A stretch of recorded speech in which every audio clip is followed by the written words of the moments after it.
Assalamualaikum warahmatullahi wabarakatuh. Semoga ketenangan menyelimuti hatimu hari ini. Wahai jiwa yang sedang mencari makna, yang sedang lelah menafsirkan dunia, mari kita rehat sejenak bersama cahaya hampa, menepi dari berisiknya dunia yang membisingkan hati, dan masuk ke ruang sunyi, ruang yang telah lama menunggu untuk kita tengok kembali. Pernahkah engkau duduk sendiri, lalu bertanya dalam diam, setelah semua ini, kemana aku akan pergi? Apakah kita hanya hidup untuk makan, bekerja, tertawa, lalu mati? Apakah dunia ini segalanya? Atau hanya pintu kecil menuju sesuatu yang jauh lebih besar? Saudaraku, hati kita tahu bahwa dunia ini bukan rumah yang sesungguhnya. Kita sering merasa tidak utuh, meski segala yang kita inginkan sudah di tangan. Kita sering merasa kesepian, meski dikelilingi banyak orang. Kita sering merasa kosong, meski sukses dan pujian telah kita raih. Itulah tanda bahwa hati sedang mencari sesuatu yang lebih tinggi. Dan sesungguhnya, yang kita cari bukan dunia, melainkan Allah. Kita lupa bahwa setiap langkah membawa kita semakin dekat pada kematian, dan kematian adalah awal dari kehidupan yang sebenarnya. Bukan fiksi, bukan mitos, tapi janji Allah yang pasti akan terjadi. Jika engkau merasa disentuh oleh narasi ini, jika ada yang tergetar di dalam hatimu, walau hanya sedikit, maka jangan biarkan ia padam. Bantu kami menyalakan lebih banyak cahaya dengan menekan like, membagikan video ini kepada saudaramu, dan subscribe agar kita bisa terus bersama dalam perjalanan ruhani ini. Mungkin satu klik darimu akan menyelamatkan satu jiwa yang nyaris tenggelam. Akhirat bukan sekadar tempat di ujung waktu, ia adalah keadaan batin.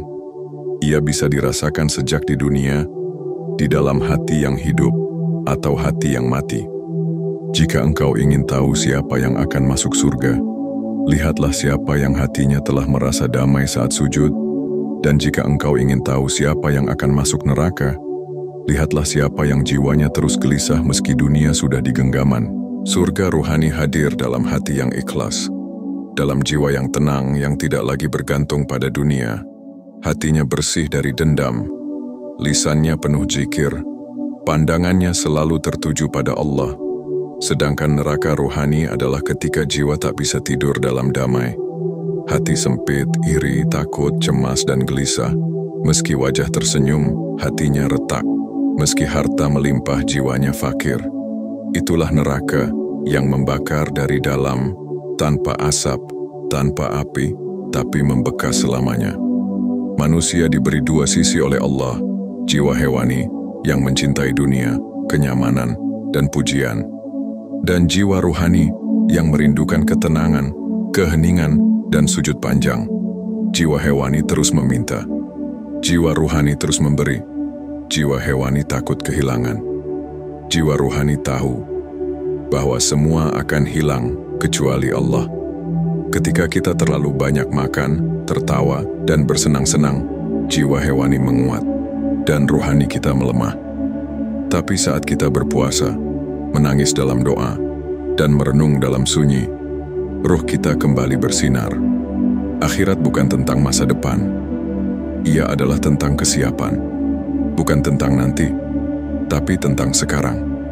Karena kematian bisa datang tanpa aba-aba, dan hanya mereka yang telah menyiapkan hati yang akan menyambutnya dengan senyum dan rindu. Mari kita jaga jiwa kita. Mari kita hidupkan roh kita. Mari kita kenali akhirat sebelum jasad ini dikembalikan ke tanah. Jika narasi ini membuatmu terdiam sejenak, jika ada sesuatu yang bergerak di dalam hatimu, maka mungkin itulah panggilan Allah untukmu. Jangan biarkan cahaya itu padam. Mari terus bersama menelusuri sunyi, merangkul hampa, dan menemukan cahaya sejati. Wassalamualaikum warahmatullahi wabarakatuh. Sampai jumpa di narasi berikutnya bersama cahaya hampa yang tak lelah mengingatkan bahwa dari kehampaan akan selalu ada jalan menuju Allah.